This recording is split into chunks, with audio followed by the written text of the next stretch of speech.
الحمد لله حمدا كثيرا كما أمر، ونشهد أن لا إله إلا الله وحده لا شريك له في الخلق والأمر، ونشهد أن سيدنا وسندنا محمدا عبده ورسوله المبعوث إلى الأسود والأحمر لتتميم مكارم الأخلاق. لا يخلق نبي ولا رسول بعده ولا أمة بعد أمته ولا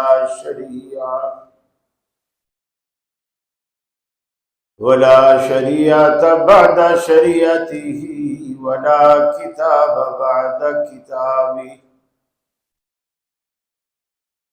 وصلى الله تعالى عليه وعلى آله وصحابه الذين هم خلاصة العرب، الذين هم مفاتيح الرحمة ومصابيح الهدى. أعوذ بالله السميع العليم من الشيطان الرجيم.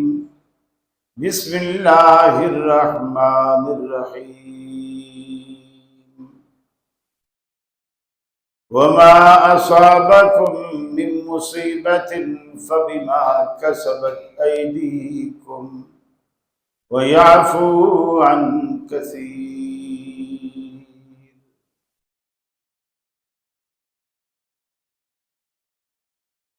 یہ مقصد ہے کہ دنیا سے جہالت دور ہو جائے، کلام اللہ سے مومن کا دل پر نور ہو جائے۔ یا الہی جب تک کہ میرے جسم میں جان رہے، تجھ پہ صدقے تیرے محبوب پہ قربان رہے، میں رہوں یا نہ رہوں پر دل کی ہے یہ دعا، دین احمد اور عزت قرآن رہے۔ عزیز ساتھیو، دوستو اور بزرگوں، اب آپ کے شہر گوجرانوالہ میں اس ناچیز کا وزٹ جلدی ہونے لگا ہے۔ یقیناً یہ آپ کی محبت کا ہی کمال ہے جو کراچی میں ہمارا دل نہیں لگنے دیتی اور واپس بلا لیتی ہے۔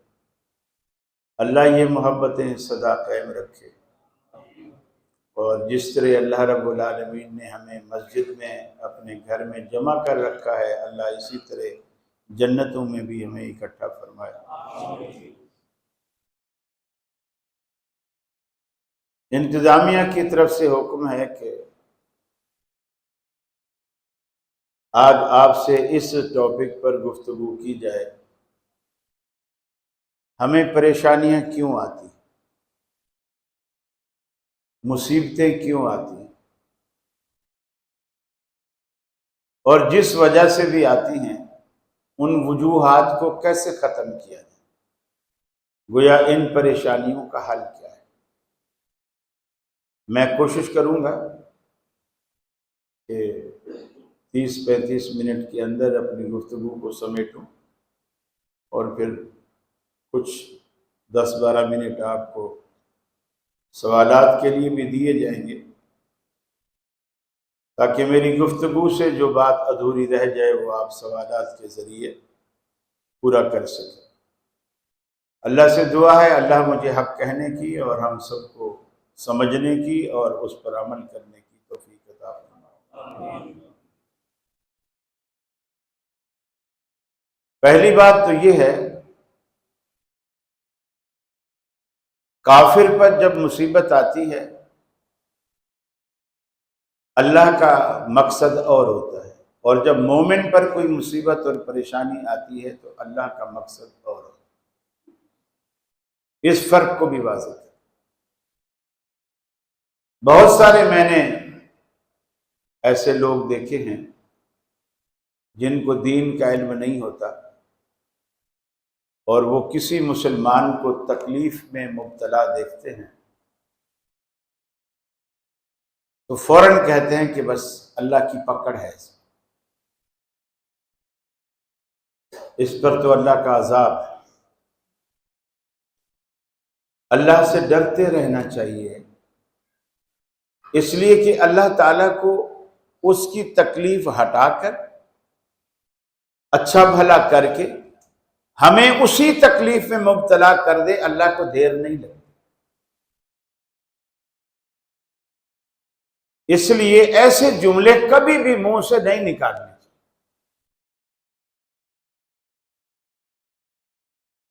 پھر جب کبھی کوئی مصیبت آتی ہے ہم یہ بھی پریشان ہو جاتے ہیں، آیا یہ اللہ کی طرف سے آزمائش ہے یا یہ اللہ کی طرف سے عذاب ہے؟ مثال کے طور پر ابھی سیلاب آیا،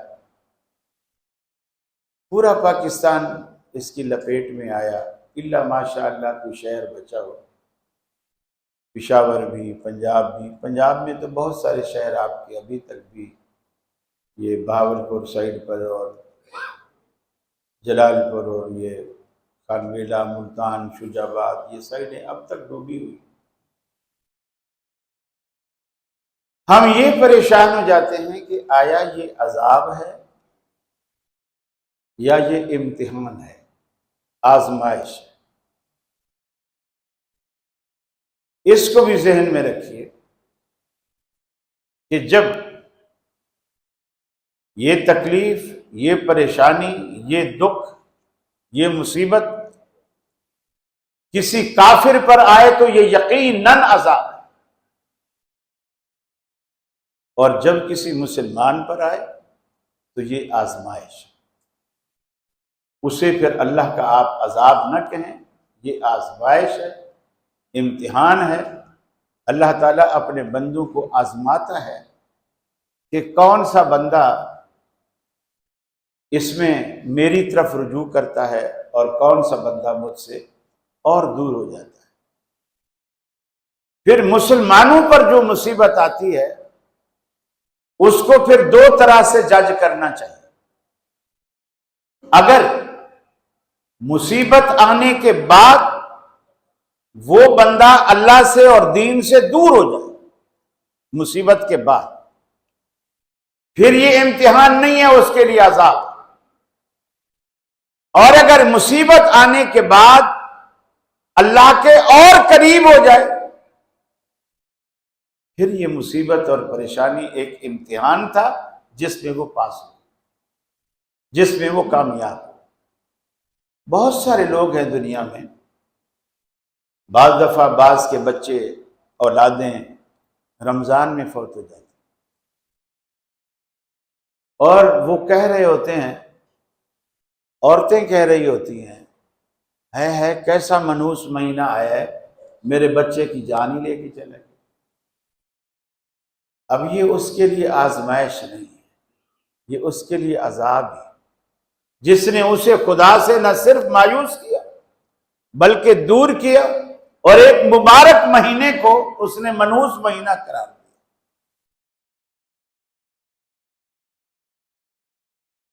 اور جب مومن پر یہ تکلیف پریشانی آئے گی، وہ اور اللہ کی طرف رجوع کرے گا اور اللہ کی طرف آئے گا۔ شیخ سعدی کے بارے میں مشہور ہے، ان کا جوتا نہیں تھا، غربت کی وجہ سے خرید بھی نہیں سکتے تھے۔ جو بھی نماز پڑھیں ہر نماز کے بعد دعا مانگے، یا اللہ میری جوتیاں نہیں ہیں، مجھے جوتیاں دے دے۔ کئی دن گزر گئے، ہفتہ گزر گیا، 1.5-2 ہفتے گزر گئے، جوتی نہیں ملی، مایوس ہو گئے اور یہ کہہ کر مسجد سے نکلے کہ تیرے در سے ایک جوتی تو مل نہیں سکتی، اور کیا دے گا، کل سے میں نہیں آؤں، کل سے میں نہیں آؤں۔ جیسے مسجد سے باہر نکلے، آپ کے ہاں جیسے مساجد میں وضو خانے میں ٹوٹیاں لگی ہوتی ہیں، وضو کرتے ہیں لوگ، پرانے دور میں ٹوٹیاں نہیں ہوتی تھیں، لوگ پکے حوض بناتے تھے، حوض ہوتے تھے، اس میں پانی ہوتا تھا اچھا خاصا صاف ستھرا، اور اس کے کنارے پر بیٹھنے کی جگہ ہوتی تھی، اور لوگ چلو سے پانی لے لے کے وضو کرتے۔ جب مسجد سے باہر نکلے دیکھا تو حوض کے اوپر ایک شخص بیٹھا ہے، وہ وضو کر رہا ہے، اس کے برابر میں اس کی بساکیاں رکھی، اور شیخ سعدی نے دیکھا کہ اس کے دونوں پاؤں نہیں، اور وہ وضو کر رہا ہے، فوراً سمجھ آ گئی بات، فوراً واپس گئے مسجد، یا اللہ مجھ سے بھول ہو گئے، مجھے معاف کر، میرے تو صرف جوتے نہیں ہیں، چل تو سکتا ہوں نا، بساکھیوں کا محتاج تو نہیں ہوں، بھاگ بھی سکتا ہوں، دوڑ بھی سکتا ہوں، چل بھی سکتا ہوں، صرف جوتے نہیں، پاؤں تو میرے سلامت ہے، اور یہ بندہ اس کے پاؤں ہی نہیں ہے، اور کس قدر بساکھیوں سے تکلیف سے چل کر تیرے گھر میں آتا ہے، نمازیں پڑھتا ہے، اور اسے کوئی شکوہ بھی نہیں، تو نے جس حال میں اسے رکھا ہے وہ خوش۔ اللہ جس حال میں بندے کو رکھے نا، اس حال میں بندے کو خوش ہونا چاہیے، اسی کا نام محبت ہے۔ مجنوں سے کسی نے پوچھا تھا، مجنوں میاں یہ بتاؤ ہجر اچھا ہوتا ہے یا وصال اچھا؟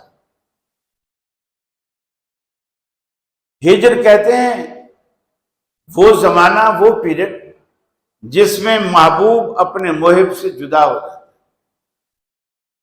جسے آپ فراق کہتے ہیں، جدائی، اسے ہجر کہتے ہیں۔ اور وصال وصل سے ہے، وصال ملاپ کو کہتے ہیں، ایسا زمانہ جس میں محبوب اپنے محب سے ملتا ہے۔ مثال کے طور پر آپ میرے محبوب ہیں، میں کراچی سے آ کر آپ سے ابھی ملا ہوں، تو ہمارے مابین یہ جو وقت ہے یہ وقت وصال ہے، یہ ملاقات کا وقت ہے۔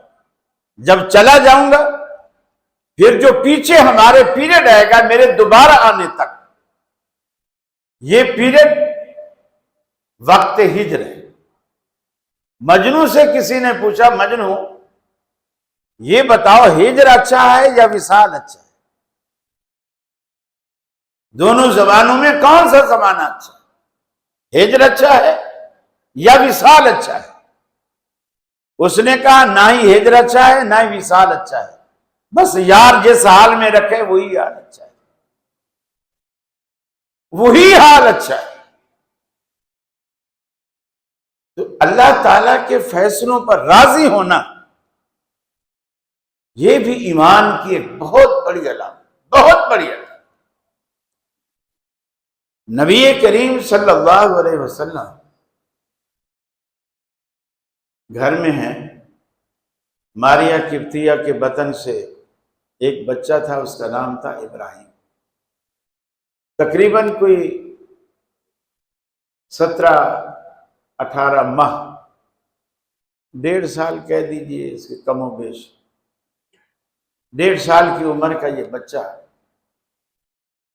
آپ کی گود میں ہے، اور اس کی آخری ہچکیاں ہیں، جیسے موت کے وقت انسان کی سانسیں اکھڑتی ہیں اور ہچکیاں لیتا ہے، آخری ہچکیاں، اور وہ رسول اللہ کے ہاتھوں میں،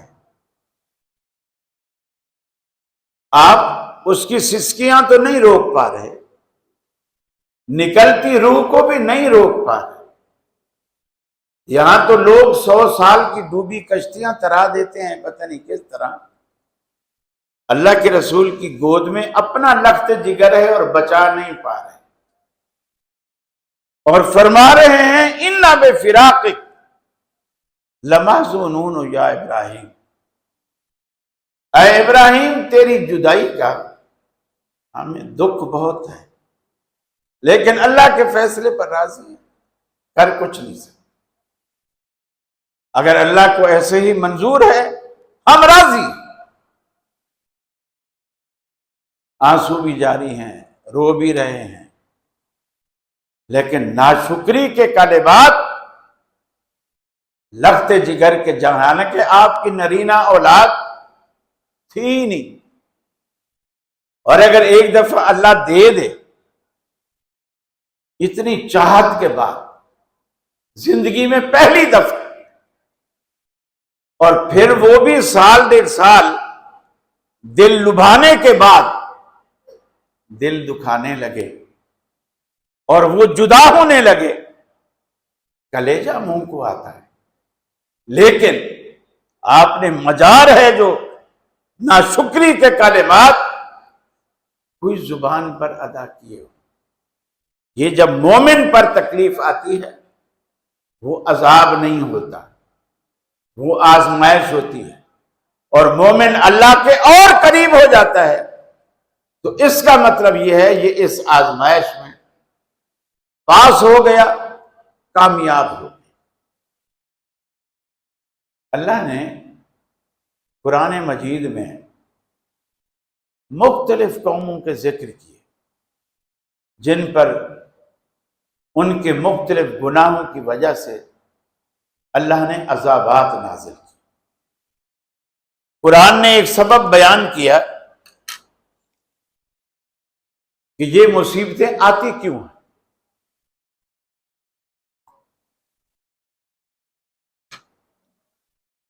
کیوں آتی ہیں؟ فرمایا ما اصابکم من مصیبت فبما کسبت ایدیکم، دنیا میں جو بھی پریشانی، جو بھی مصیبت، جو بھی تکلیف تم پر آتی ہے، اللہ تم پر ظلم نہیں کرتا۔ فَبِمَا كَسَبَتْ أَيْدِيكُمْ، یہ تمہارے اپنے کرتوتوں کا نتیجہ ہوتی ہے۔ جو تم کرتے ہو یہ اس کا ثمرہ ہوتی ہے، اس کا پھل ہوتی ہے، اس کا نتیجہ ہوتی ہے۔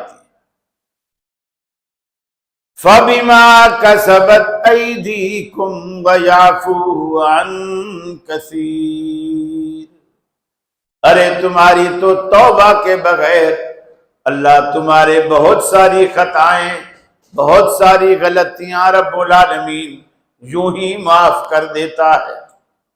توبہ بھی نہیں کرتے ہو پھر بھی اللہ معاف کر دیتا ہے۔ جیسے حدیث میں آتا ہے یہ جو آپ 5 وقت نماز پڑھتے ہیں، اللہ تعالیٰ آپ کے کتنے صغیرہ گناہ صرف نماز کی وجہ سے معاف کر۔ ظہر سے عصر کے درمیان آپ نے جو کچھ کیا، عصر کی نماز پڑھی دھل گئی، وہ داغ ختم۔ آپ نے مغرب پڑھی، عصر کے بعد سے مغرب کے بیچ میں جو گیپ ہے اس میں آپ سے جو لغزش ہوئی دھل گئی۔ عشاء پڑھی، مغرب اور عشاء کے درمیان جو کچھ ہوا اللہ نے دھو دیا۔ اب آپ دیکھیے اللہ نے کتنے انتظام کیے ہیں آپ کے جنت میں جانے کے، گناہوں کو دھونے کے، جہنم سے بچانے کے۔ یہ جو آپ وضو کرتے ہو نا، وضو کرتے ہیں بظاہر جسم سے پانی بہاتے ہیں، آپ نے فرمایا جس عضو کو تم دھوتے ہو، ہاتھ دھوتے ہو، بازو دھوتے ہو، چہرہ دھوتے ہو، کلی کرتے ہو، ناک میں پانی چڑھاتے ہو، پاؤں دھوتے ہو، ان اعضاء کے جو گناہ یہاں سے جب پانی بہتا ہے تو جو اس جسم سے وضو کے پانی کا آخری قطرہ زمین پر گرتا ہے اس عضو کے آخری گناہ کو ساتھ لے کر گرتا۔ آپ نے ٹہنی ہلائی، سوکھے پتے گر رہے، آپ نے فرمایا جو بندہ 5 ٹہنی خالصتاً اللہ کی رضا کے لیے نماز پڑھتا ہے، اللہ اس کے گناہ ایسے جھاڑ دیتا ہے جیسے اس سوکھی ٹہنی سے پتے جھڑ گئے، ایسے اللہ گناہ جھاڑ دیتا ہے۔ آپ نے صحابہ سے سوال کر کے پوچھا، اگر تمہارے گھر کے دروازے پر نہر ہو اور تم 5 وقت نہر میں نہاؤ، کیا تمہارے جسم پر میل رہے گی؟ صحابہ نے کہا نہیں یا رسول اللہ، 5 ٹائم نہائیں گے تو کیسے گناہ کوئی میل رہے گی جسم پر؟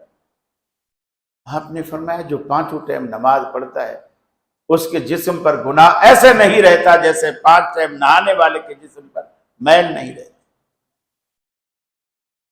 یہ فائدے اللہ کے رسول نے بتایا، اور یہ بھی بتا دیا یہ مصیبتیں اللہ کو تم پر پہاڑ ایسے نہیں توڑ دیتا،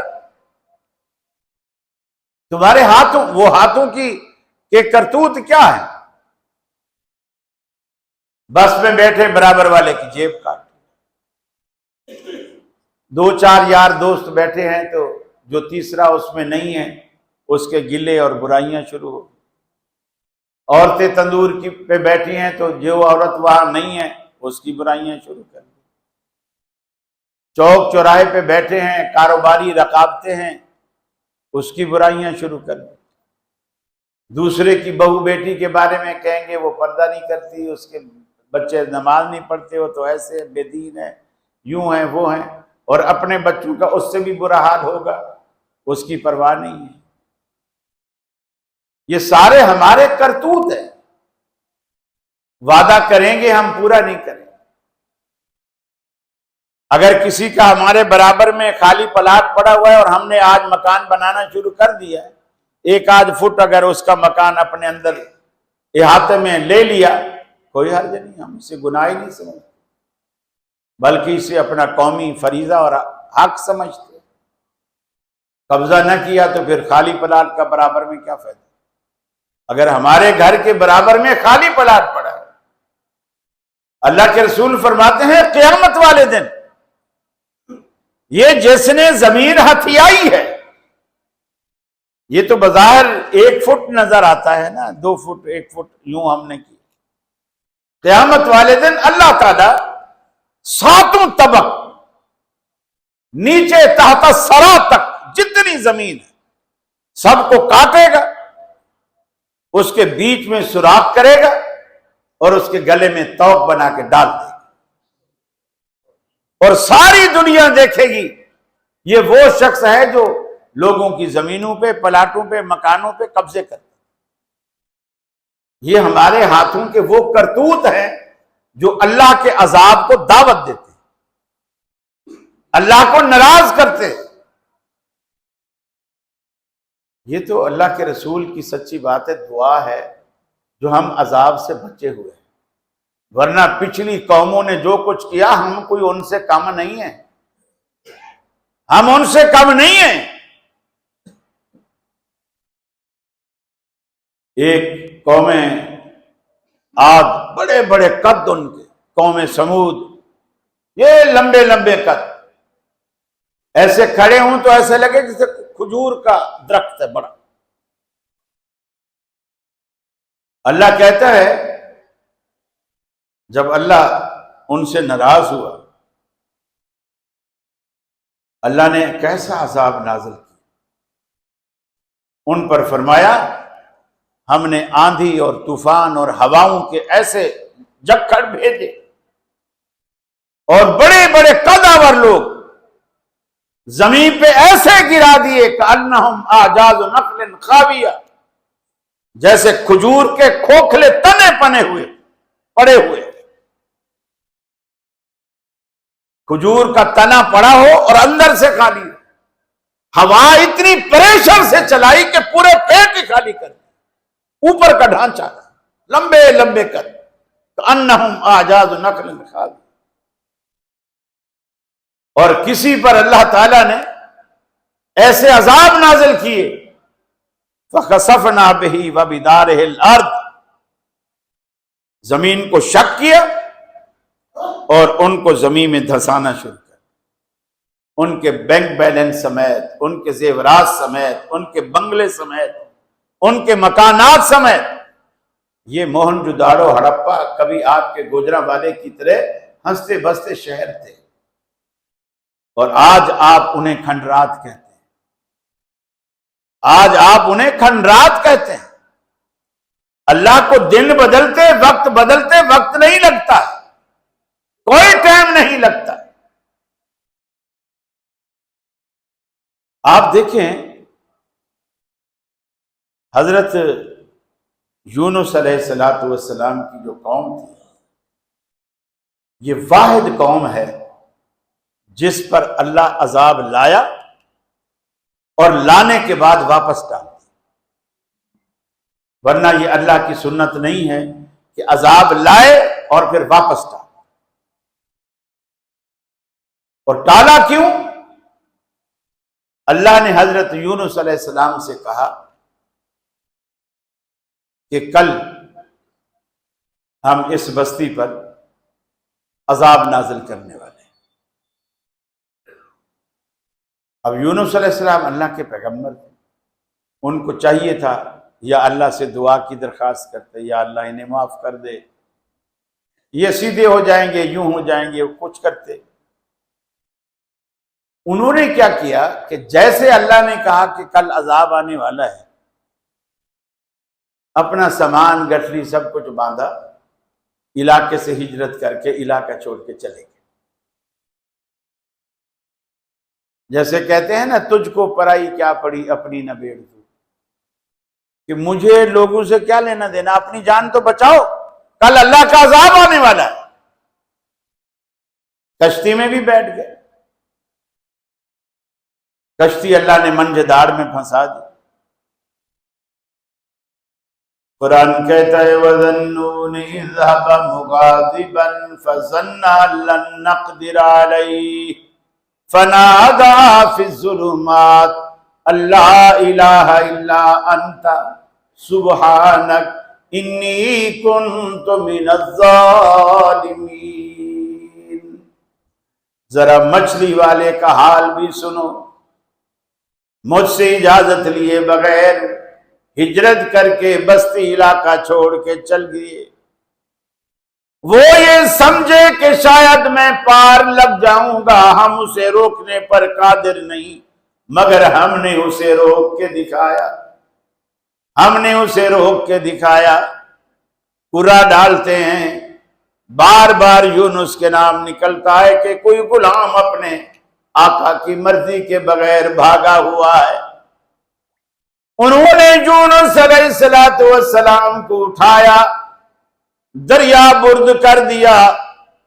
اللہ رب العالمین نے دریا میں، سمندر میں موجود بڑی مچھلی کو حکم کیا، ہمارا مہمان آ رہا ہے، اپنے پیٹ کو تو نے اس کے لیے مہمان خانہ بنانا ہے، چبانا نہیں، نگلنا نہیں، ہضم نہیں کرنا۔ جیسے مچھلی نے لقمہ بنا کر یونس علیہ السلام کو اپنے پیٹ میں لیا، حضرت یونس کو دن میں تارے نظر آ گئے، میں نے تو بہت بڑی بھول کی۔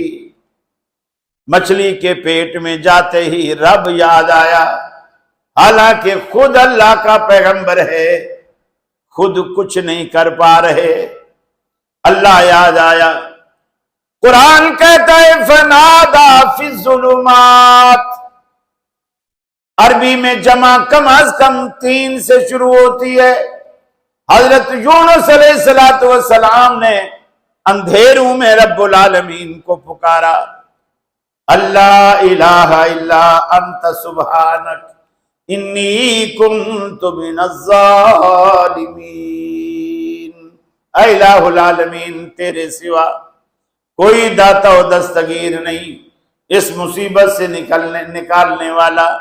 فنادا فی الظلمات، کم از کم 3 اندھیروں میں یونس علیہ السلام نے رب العالمین کو پکارا۔ رات کی سیاہی کا اندھیرا، شکم ماہی کا اندھیرا، سمندر کی گہرائی کا اندھیرا، تینوں اندھیروں میں یونس کے لبوں پر کس کا نام آیا؟ گوجرانوالا والوں، کس کا نام آیا؟ اللہ کا۔ اللہ کا قرآن کہتا ہے لولا انہو کان من المسبحین، اگر یونس کے لبوں پر ہمارا نام نہ آتا، اگر یونس اپنی مشکل میں ہمیں نہ پکارتا، لَلَبِثَ فِي بَطْنِهِ إِلَى يَوْمِ يُبْعَثُونَ، قیامت تک ہم یونس کو مچھلی کے پیٹ میں رکھتے، ہمارے سوا کوئی اس کی دستگیری نہ کر سکتا۔ یونس علیہ السلام مچھلی کے پیٹ میں جا پہنچے، پیچھے بستی پر اللہ کا عذاب آ گیا، ساری کی ساری قوم اپنے پیغمبر یونس علیہ السلام کو ڈھونڈنے لگ گئی۔ آج یونس علیہ السلام کے پاس جائیں، انہیں کہیں کہ رب کو منائے، ہم پر عذاب نہ لائے، لیکن یونس علیہ السلام تو مچھلی کے پیٹ میں جا چکے، وہاں موجود نہیں۔ آپس میں فیصلہ کر لیا، ساری کی ساری قوم اللہ کے حضور سجدہ ریز ہو گئی، سجدے میں گر گئی، اے اللہ العالمین ہمیں معاف فرما دے۔ اللہ رب العالمین نے اس قوم کا عذاب ٹال دیا سجدوں کی وجہ سے۔ آج بھی روٹھے ہوئے رب کو منانا ہے تو قسم ہے پیدا کرنے والے کی، سجدے سے بہتر کوئی طریقہ نہیں، کوئی طریقہ۔ اور سجدہ بھی یہ نہیں کہ مسجد میں سارے جمع ہو جائیں آپ سجدے میں پڑھ دیں نا، اس میں بھی دیکھو جب محب محبوب سے ملتا ہے اس کی خواہش ہوتی ہے، اس کی خواہش ہوتی ہے کہ تیسرا کوئی نہ ہو، بیچ میں کوئی ہو ہی نہیں، کوئی نہ ہو، اکیلے میں ہوں بس۔ غالب بھی کہتا ہے نا کہ چلیے اب ایسی جگہ چل کر جہاں کوئی نہ ہو، مہرباں کوئی نہ ہو، نا مہرباں کوئی نہ ہو، پڑ جائیے بیمار گر کوئی نہ ہو تیماردار، اور اگر مر جائیے تو نوحہ خاں کوئی نہ ہو، ایسی جگہ چلیے۔ بندہ جب آدھی رات کو جب گھر والے سوئے ہوئے ہو اٹھ کر وضو کرے، مصلی بچھائے، زیرو کا بلب چھوٹا جل رہا ہو، ہلکی ہلکی چاندنی ہو، بس اسے یہ نظر آ رہا ہو یہ مصلی ہے اور میں کھڑا ہوں، پھر جب اللہ کے حضور سجدہ کرتا ہے نا، اس سجدے میں ریا نہیں ہوتا، کیونکہ دیکھنے والا کوئی نہیں اللہ کے سوا، اس میں ریا نہیں ہوتا، اخلاص ہوتا ہے بس۔ وہ سجدہ آپ کی دنیا اور آخرت کو ایسے بنا جاتا ہے کہ ہزاروں چودھری سیٹھ مل کر بھی آپ کو اتنا اونچا نہیں لے جا سکتے جتنا وہ سجدہ آپ کو اونچا لے جاتا ہے۔ اقبال کہتا ہے وہ ایک سجدہ جسے تو گراں سمجھتا ہے، ہزار سجدوں سے دیتا ہے آدمی کو نجات۔ ارے ملتا ہے کیا نماز میں، سجدے میں جا کے دیکھ۔ وآخر دعوانا قصور اللہ کو گنوائیے اور نام لے لے کر اللہ سے معافی مانگیے، پھر انشاءاللہ رحمتوں کی برکھا وہ برسائے گا اور آپ کے دن بدل جائیں، آپ کی راتیں بدل جائیں۔ یہ کایا پلٹنے والا وہی ہے، غریبی کو امیری میں، امیری کو غریبی میں، مصیبت کو راحت میں، راحت کو مصیبت میں، بیماری کو شفا میں، شفا کو بیماری میں، جوانی کو بڑھاپے میں اور بڑھاپے کو تندرستی میں بدلنے والا وہی ایک ہے۔ بس اس سے لو لگا لیجئے، انشاءاللہ یہ پریشانیاں، یہ دکھ، یہ مصیبتیں خود بخود چھٹ جائیں گی۔ وآخر دعوانا ان الحمدللہ رب